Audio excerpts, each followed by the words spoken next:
Okay, hey guys, and welcome to which edition? So the first edition of this year's roundtable, so the January roundtable.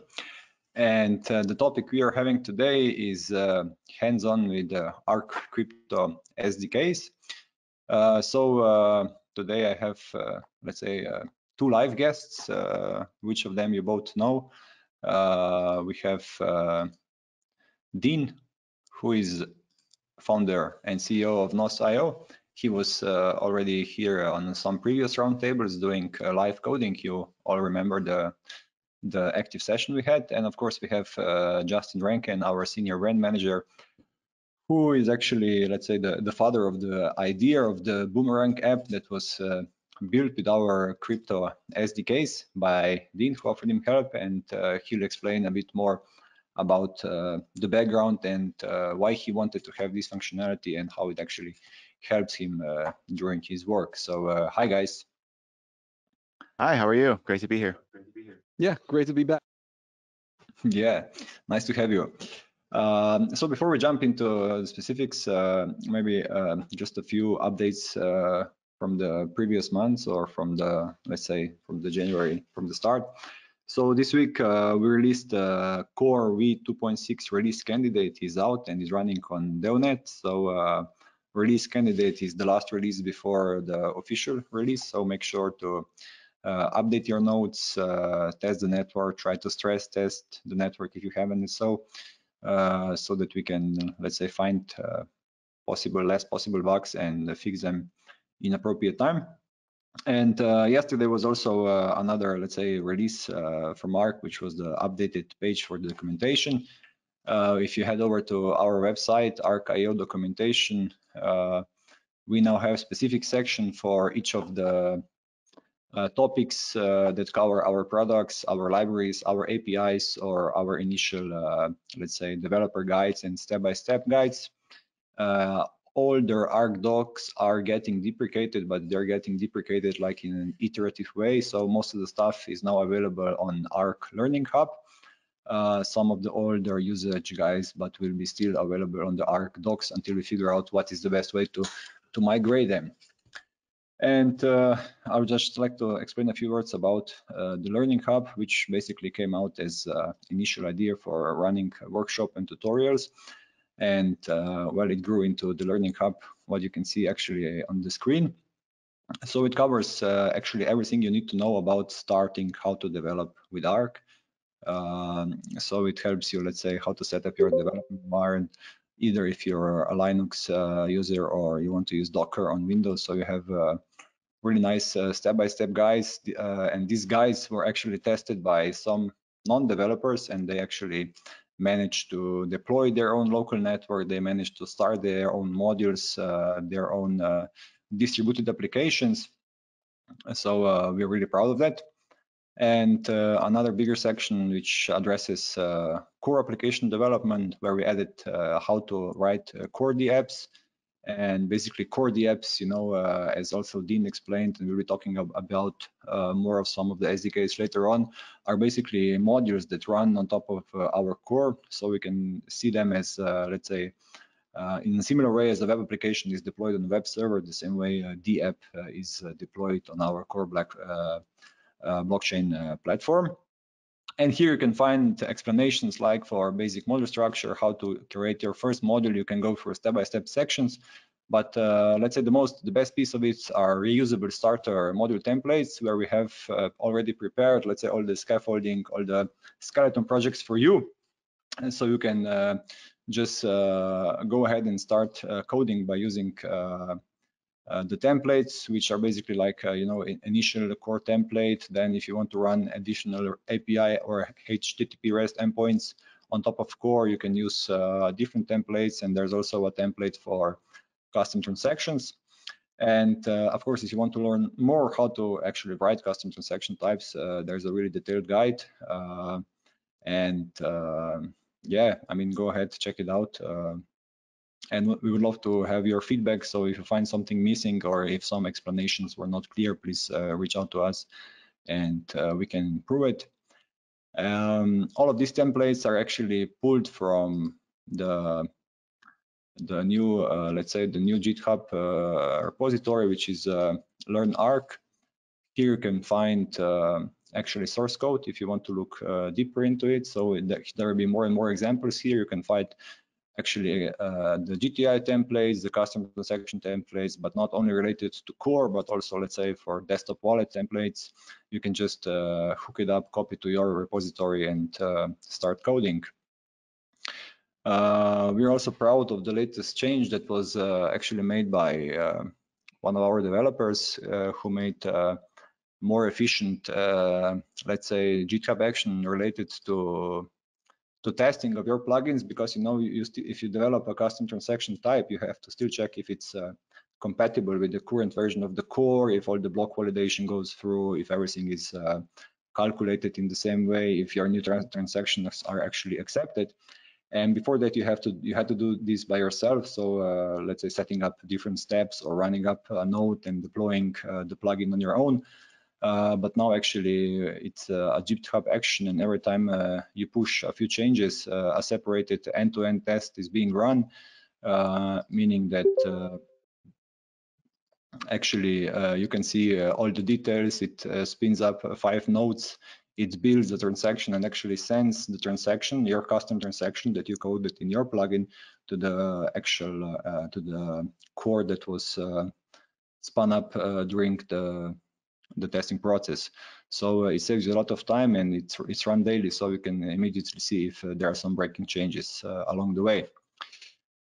And part of these documentations is also part of today's topic, where we're talking about crypto SDKs. So maybe I'm going to switch a bit to Justin, so that I'm not going to talking. So Justin, you had so the Boomerang application.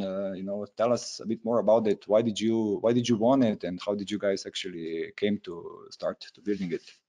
Yeah, sure, no problem. Thanks, Chris. So the idea for ARK Boomerang first started somewhere around March 2019 when I went to a live event and gave a bunch of people ARK at the event. Mm-hmm. So it was a smaller event, and I wasn't too sure, like, if people really cared that much about getting ARK or not. I know that when they were there, they're smiling, they're thanking me, and that's all great. But I wanted a little bit more proof and validation that they're interested in actually using blockchain technology, getting their hands on the app, sending test transactions, doing that kind of thing. That's kind of the purpose of why I give away ARK. So I thought about this for a while, and I didn't really know how to address this. I'm not a developer myself, so I couldn't just clone a repo and spin up a test of what it might look like if it was happening on the protocol level to have some ARK be validated by the receiving party, and if it's not validated, it comes back to me or something like that. So it kind of just went off to the wayside for many months. And then when I was together with everyone for the summit in Utrecht, Netherlands, I believe this was in July, I started bringing up this idea again at random dinners and things like that with the team. And eventually I kind of realized that it wouldn't need to be on the protocol level to do something like this. I could actually think of an idea and how to get it done with a desktop application. So it just run locally on my machine. So I got over the first hurdle, but now I'm tasked with the problem of not knowing how to create it anyway. So some more months went by and nothing happened. And then Dean came on board with NOS, and as I got to know Dean more, and I actually hung out with him in Vegas for WCC 2019, I realized that Dean might be able to help me kind of get the idea fleshed out. And I thought maybe I could turn it into something like a request for project with the ACF or something like that. But after I talked with Dean a little bit, I said, hey, this is what I'm trying to do. I'm trying to build an application where I can create a bunch of addresses, a bunch of ARK addresses all at once, which would be much more efficient than using the desktop wallet. Then I want to send ARK from a source address to all those destination addresses with one click, similar to the multi-payment, which actually that component can replace it in 2.6 later on. But I need it to do that. And then after a specified amount of time, I want to be able to reclaim any ARK that wasn't moved to a new address by the recipient. So that way I would get the ARK back that somebody didn't move somewhere else. And then as soon as I finished explaining this to Dean, he was like, I already did it. It's done. Here it is. Like it took him like a half hour. Okay, it might be exaggerating a bit, but he made it so fast. And I was amazed because I was like, this is 9 months in the making, but it took him like 30 minutes. And so it's done. And I took it out on the street to do a little test run, and I gave a bunch of people ARK on paper wallets, and they had instructions that said, move this to a new address using the mobile wallet or the desktop wallet by a certain time. If you don't, then you'll lose the funds. If you do, then you get to keep the funds. And in the video I did on YouTube, I reported that 3 people successfully moved funds. These are 3 random people that might have never even heard of crypto before, but they got the ARK wallet and they moved it. So I'm really excited about ARK Boomerang because it lets me scale up the operations of giving out ARK, making it more efficient and cost effective, and also kind of nudging people to get into blockchain technology more, get their hands on. So I'm really excited to have Dean here and be a guest here on the roundtable. Dean's going to go over kind of the code and stuff and talk about the SDKs and how they played a role in the application. Awesome. So Dean, we're always hearing great stuff about you. So we have some echo in the background. Not anymore. Okay. Not anymore, huh? Yeah, it might be me, but I'm staying muted when I'm not talking. So if that... Okay. Just before we jump into code, I was just, for those who are not too familiar with our crypto, or especially, let's say, the SDK mindset in general. So our SDKs are split into 2 parts. So if you head over to sdk.ark.dev, you see that we have guidelines for crypto libraries and for client libraries. So they're actually completely separated logic. And basically, client SDKs help developers fetch information from the ARK blockchain. So their initial implementation goal or purpose is to communicate with the network via our public APIs. And cryptography SDKs will help you, overcome all the crypto details you should know, like which algorithm is used, how is transaction created, how is transaction signed, how it serialize or deserialize it. So actually, you don't need to know all the details. All you have to know is how to use the SDKs. So some of them are supported languages and frameworks are listed here. Keep in mind that some of them are already updated to the, let's say, next version of the ARK Core v.26 and are just waiting to be released. And some of them still need some help from the community. So if there are any community developers out there that would like to, let's say, get into crypto, learn about our SDKs, and they are already very efficient in different languages, so give us a shout so we could use some help from community on some exotic, let's say, Elixir or Ruby or Swift API and crypto implementations, where we just need to add the new functionalities that were already that were added in Core v.2.6. So let's say the non-support and a few new transaction types.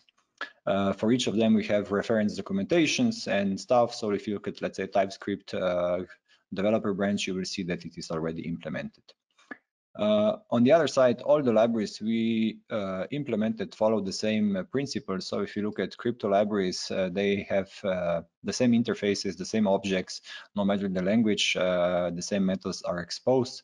So these give us really, let's say, efficiency because we can maintain them in an easier way, and they are the same across all the scope of the programming languages we support. So either it's crypto SDKs or client SDKs.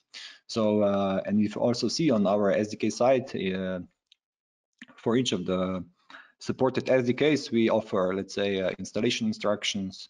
Then we have the crypto library. If each of them has then a specific section, which is, let's say, covering the documentation, which is covering all the methods that are in that library. So let's say generation, get my crypto identity, or how to generate a passphrase from key and vice versa. So this is something actually that the Dean will be showing that he used. And of course, then you can check out some of the examples that are also available here. Yeah, so I'll stop talking about all the stuff and the documentation we have, and Dean, let me give you the screen and let's look at some of the Boomerang code. So I'm really curious to see the magic happening behind claiming and reclaiming of the promotional ARK tokens. Absolutely, sure. Let me see if I can cast my screen here. Sure. Let's see. Yeah. Yeah, you guys see it? It's ultra wide, so you might This see is some awesome. black bars. I have 4K monitor, so it's beautiful for me. Oh, Yeah. sweet, nice. Yeah. No, this is a 1440p. I just recently got it because I thought my main monitor broke down because a weird smell came out of it, but then it turned out to be something else. So, so I'm just kind of like free rolling it, trying it out, and see if I like it. So far, it's really cool. Yeah. All right. Thank you, Chris. Thank you, Justin. Let me so the idea of to recap the idea of the wallet app, the Boomerang app, is that you generate a bunch of wallets, you send ARK to them, and then later you can claim back all the ARK on those wallets, which is for promotional purposes, right? As Justin explained, people need to have a period of time where they send out the ARK from those wallets, and if they don't do that in time, then you claim back the ARK. So basically, all we're doing is generating wallets, sending a transaction to each of those wallets, and then over time we send back the ARK from those wallets back to our main wallet, right? Okay. So yeah, so there is a GitHub repository which has the entire project. It's on github.com/deanpress/ARKBoomerang. By the way, Chris, I'm hearing an echo coming from your microphone. There we go. Okay, so if you go there, you can clone the repo. I just updated it with some extra comments, so you can take some time for yourself and check it out. So basically, we have three main methods. Yeah. Can you try to increase fonts a bit? Oh, sorry. Yeah. Let's see. What's the hotkey on? I know, Justin, you like it, but still, maybe it's a command plus. No worries. Okay. No, that's not working. Zoom. Yay. Perfect. Much better, right? Yeah. I'll put it on Zen mode. Oh. Okay. No, I'm lost. let's not do that. Okay. So we have first we have our env file, which is your configuration, which you can customize yourself. So you set up the number of wallets that you want to generate, the amount that you want to send to the wallets, and this is in ARK Toshi, so it means 8 decimals. So this is 1, 2, 3, 4, 5, 6, 7. So this would be half an ARK per receiver. The fee that you want to set for the transaction, the API endpoint that you want to post your transaction to, it needs to go to an API endpoint, like which is essentially also a relay node. So it relays the transaction to the network. In this case, we're using the ARK API endpoint. The passphrase for your main wallet, which you will be sending the ARK from to the receiving generated wallets, and the network that you want to try it out on. Right, so you set all these values, and then you can basically already run the application, but we're not just looking at how to use this application, we're looking at how it's made. So the first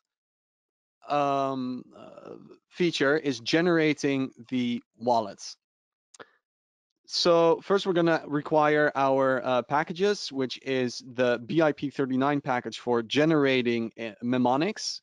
Mnemonic keys, these are your 12 or 24 word phrases that you use to log into your ARK wallet with, right? And since we're gonna generate new ones, we need to load in this package.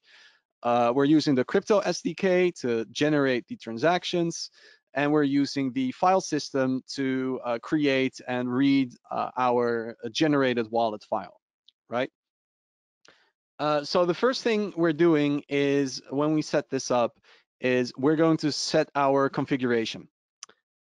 Basically, this is loading in what version transaction you want to use, the milestones, the kind of thing that you need to generate a correct transaction, and to get the correct fees, I think. Yeah, and to get the correct fees.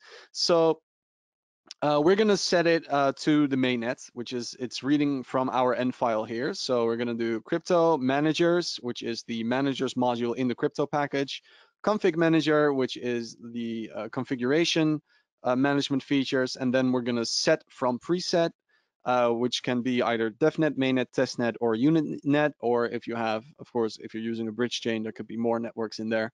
We're going to be using mainnet, or whatever is configured in the end file. So the end file, if you remember, its network is mainnet. So this is going to set the config to the mainnet configuration.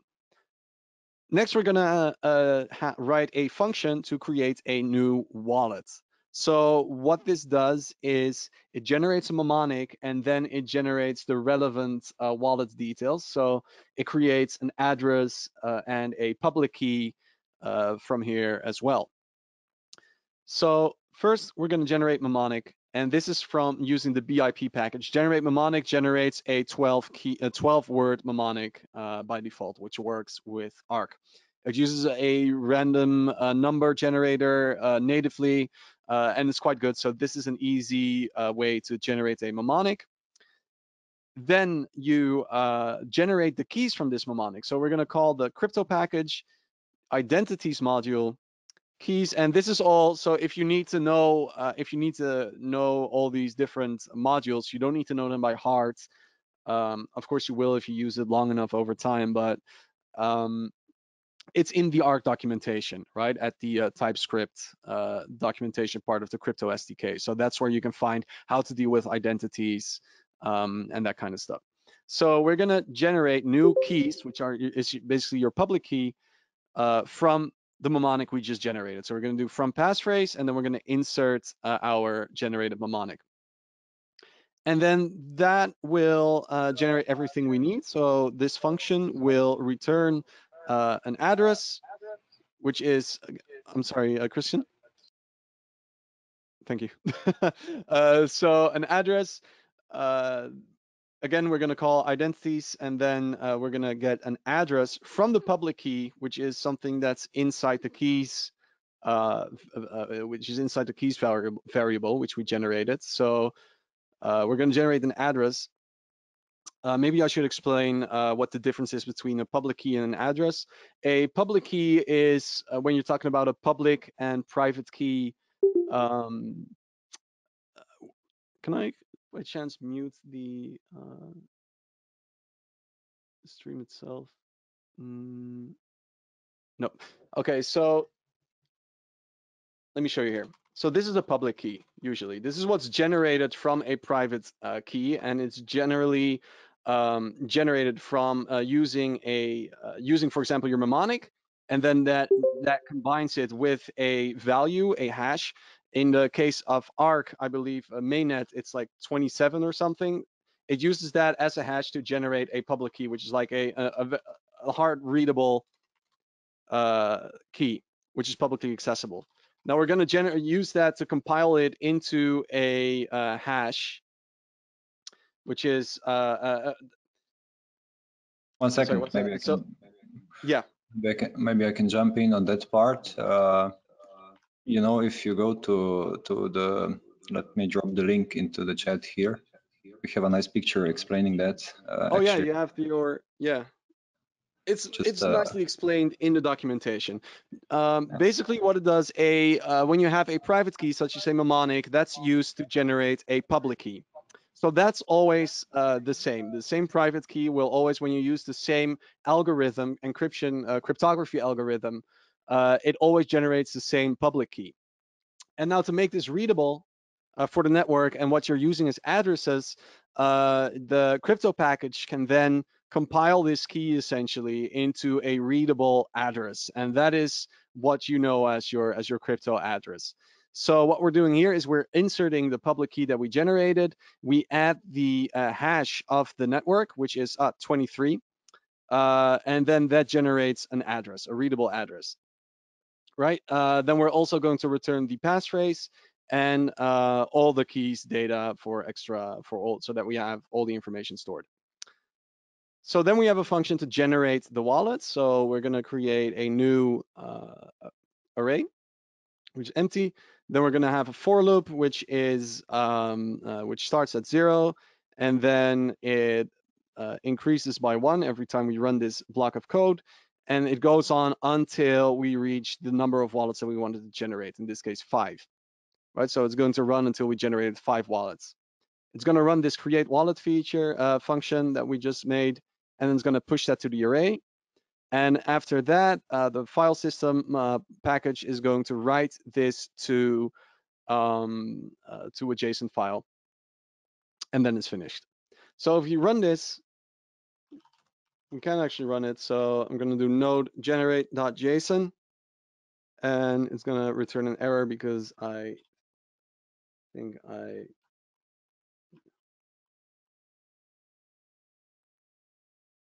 Or is it generate.js? Oh, JS, sorry. Thank you. Yeah, for those who don't know, I have a little bit of Go, technical, Justin. so I'm gonna What's make up? thinking errors. Thank you, Justin. Oh, Dean, also, can I add one thing real quick on this part? Yep.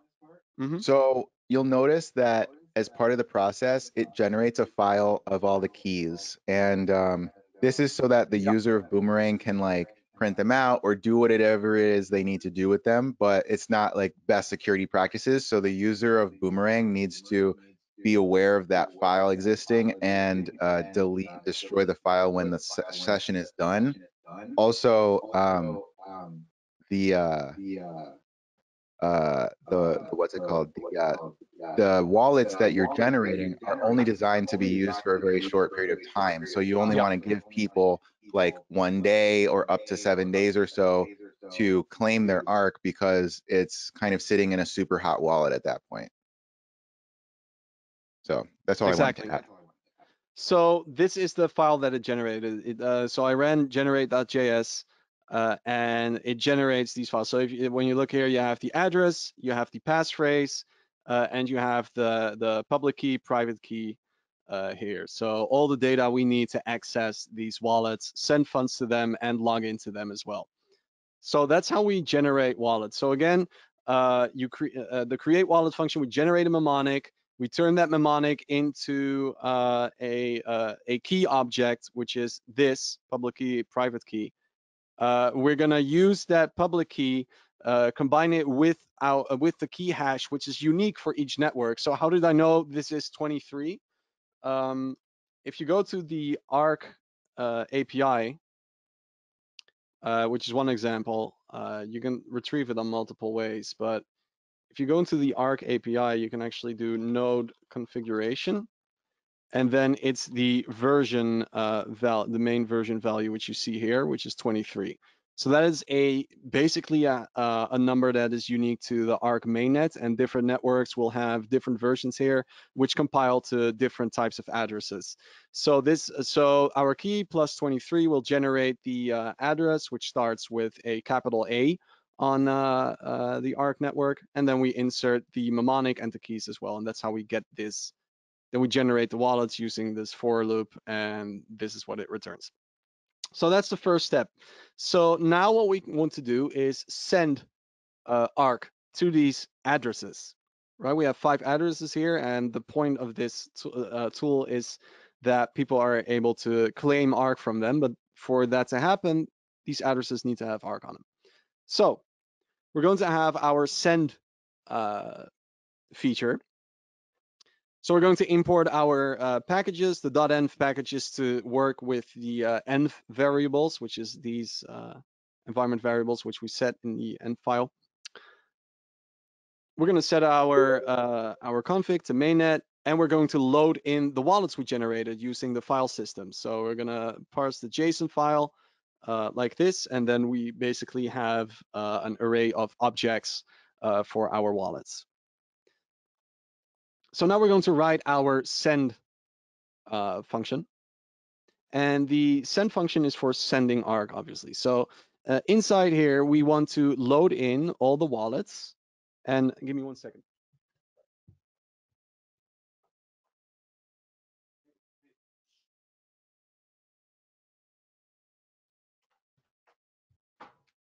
Sorry, I'm back. Okay, so we're going to write our send function here. So we're going to iterate through all our wallets. So we're getting one wallet object each. So basically each wallet equals this object. And then we're going to use that wallet to generate a transaction to send funds to. So this wallet will be a receiver, and we're going to send that from our main wallet, which has the private key, the mnemonic, which we set in the end file. So to generate a transaction, we are going to access the crypto package, the transactions module, and the builder factory, which is the generator for transactions. And so the builder factory you can use to generate various transactions like vote, unvote, registering a delegate, that kind of stuff, and of course transferring funds. So we're going to call the transfer function. We're going to set the network. It's hard-coded here, but so it only works with the mainnet right now, but you can use this to, you can set like the network. Maybe like version is 23 in here, and then you can just call process and version here instead of hard-coding it. We're going to set the receiver, which is the wallet's address from our generated wallet. So wallet, which is our wallet object, and then address, which is then this value. We're going to set the fee, which is something we set in our env configuration, and then we're going to sign it with our main wallet's passphrase, which holds the funds. Then there's also a feature if you're using a multi-sig wallet, it's going to also include a second signature using the second mnemonic passphrase. So that's how we build our transaction. And then we are going to get struct, which is basically getting the formatted object, which we can then send to the API. And then we are going to call the post-transaction helper. So I have a helpers file here, which is basically a module of its own. And this is just sending a transaction to the relay node. So I'm using the GOT package here for making post requests. I'm going to post to our API endpoint, which we also set in our end file. So that is the ARK API relay, and then to the transactions endpoint. And we're going to post JSON data. Now GOT allows for easy JSON parsing. So we're just going to set JSON, and then we're going to put in this JSON object, which is transactions, and then an array of transactions that we want to send. We only want to send one transaction, so we're only going to include the transaction that we passed to this function, to the posttx function. So it receives a transaction and it includes it here. Then we're going to parse the result, and we're going to check if it was successful. So if the status code is 200, which means a request is successful, we're going to see that the transaction was a success. And if it's not, it's going to log that it failed. That's it. It's a simple function. And we're going to export that. And then we're importing it here. We're importing our helpers file. And then I can call await helpers post transaction and then include the generated transaction. So it does this for each wallet once we call the send function. So we're going to call send below here, and that's how it will send all the funds to all these wallets. And then, so after calling this function, the wallet, so I can show you what it looks like. So it's going to return errors now because I'm using no real mnemonic key. There's no real wallet connected to it. So if I do send, it's going to try to send, and you can see error apply. So this is what the API endpoint returns. Cold wallet is not allowed to send until receiving transaction is confirmed. This cold wallet means it's a wallet with no data on it in this case. So the wallet has no funds on it so it's not allowed to send anything until it itself received a transaction. But if you have funds on it, it will succeed. So this is how you can see that it tried to call it 5 times, 1 time for each wallet. So let's pretend the 5 wallets now have funds on them, and a certain period of time went by, and now you want to claim back the funds, any funds that are still on there. So that's where the claim feature comes in. So we're going to require the end file. We're going to import the crypto package, the file system package, the GOTS package as well, because we're going to communicate with the API to get the funds, and the helpers for making transactions. And then we are going to import the wallets again. We're going to set the configuration again. And then we're going to write our claim function. So the claim function will iterate through all the wallets and then send back the funds that are on each of these wallets back to the wallet that belongs to the main configuration, right? So first, iterate through the wallets to get individual wallet objects. We're going to generate a public key from our own passphrase, or address. So we're going to generate an address from passphrase and then use our configured passphrase. That's the main wallet. That's the wallet that's going to receive the funds now.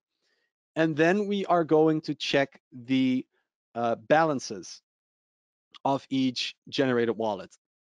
So because maybe a wallet has, so this might be a little bit insecure still, because if someone accidentally uses it as their main wallet and sends more funds to it, it's going to include those funds as well, right? So this could use some tweaking perhaps, but in this case, it's going to check the entire balance and then send back the entire balance from the generated wallets. So if someone sends half away or something, it's going to still claim back the other half of the funds that are on there. So we're going to get the wallet's endpoint from the API plus the individual wallet's address. So this returns an object. And that object is going to contain various data points like their voting balance, if they're, no, it won't contain the voting balance, but it will contain like the public key, the most recent transactions, I think, and some other stuff, and of course the balance. So we're going to parse this response, get the body, get the data item, and then get the balance item on there.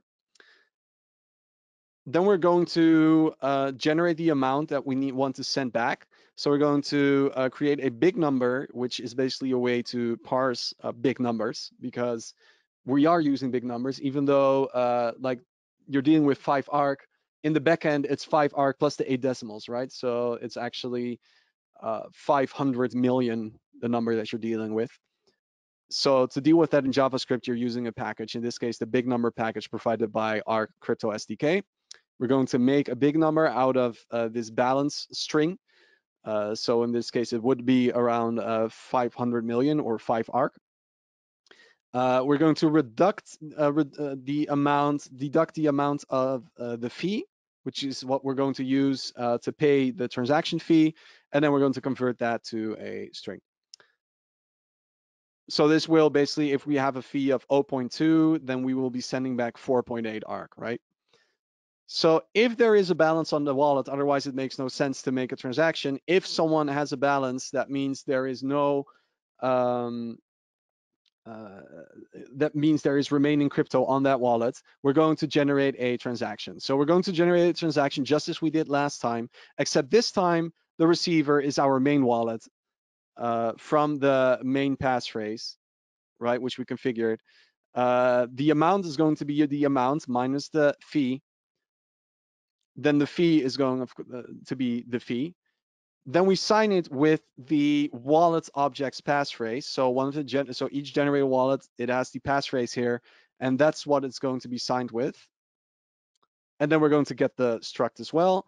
And then we're going to post that to the post-transaction helper function, and this will send back all the funds from the generated wallet back into the master wallet. And then we're going to run the claim function. And then if you run that, it's going to return errors, of course.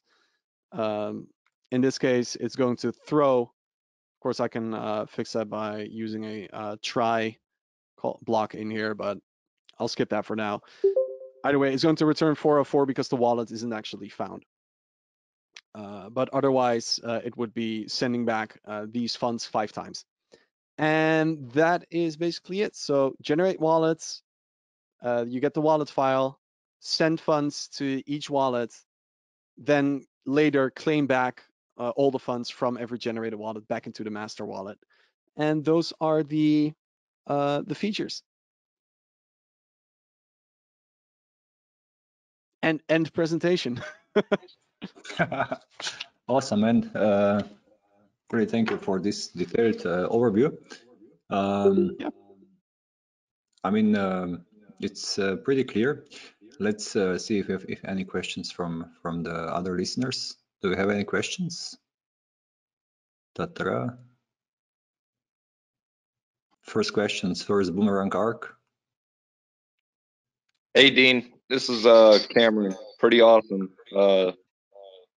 Sorry for my ignorance. Is this public for everybody?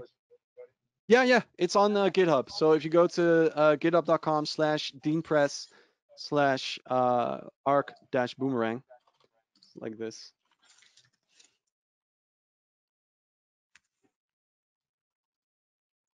That's where you'll find it.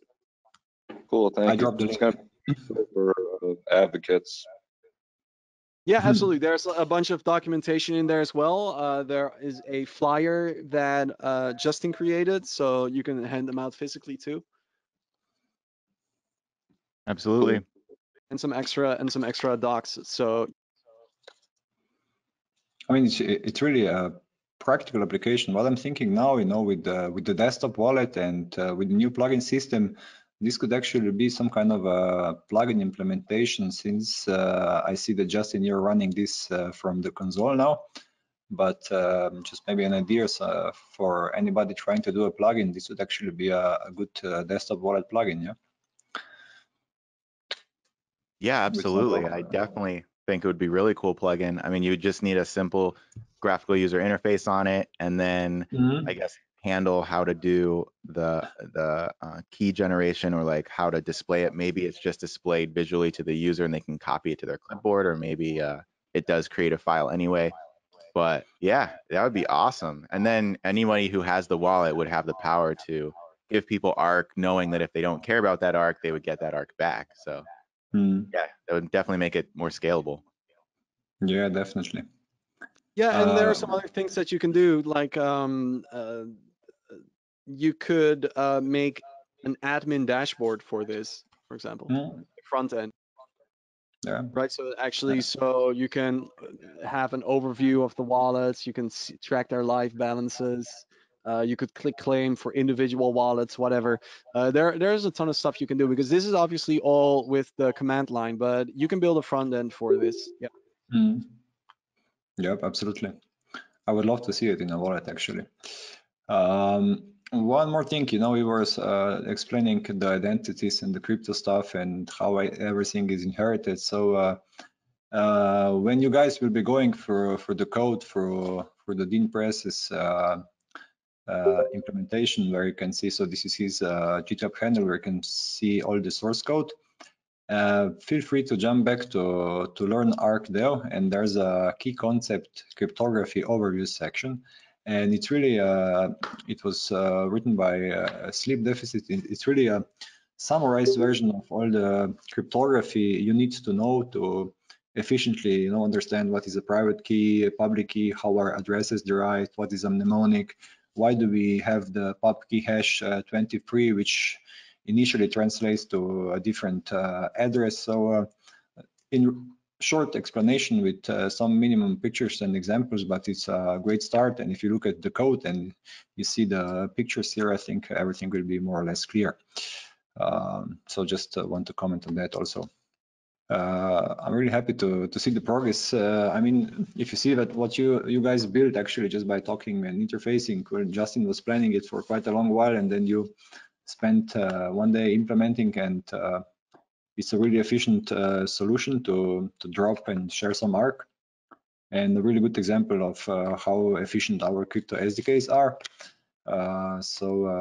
I would like to thank you guys both for being here. Thank you all the guys for listening, and I hope this helps you when you will be building crypto solutions, when you will have questions about how addresses are built, how you can share funds, how you can claim ARK.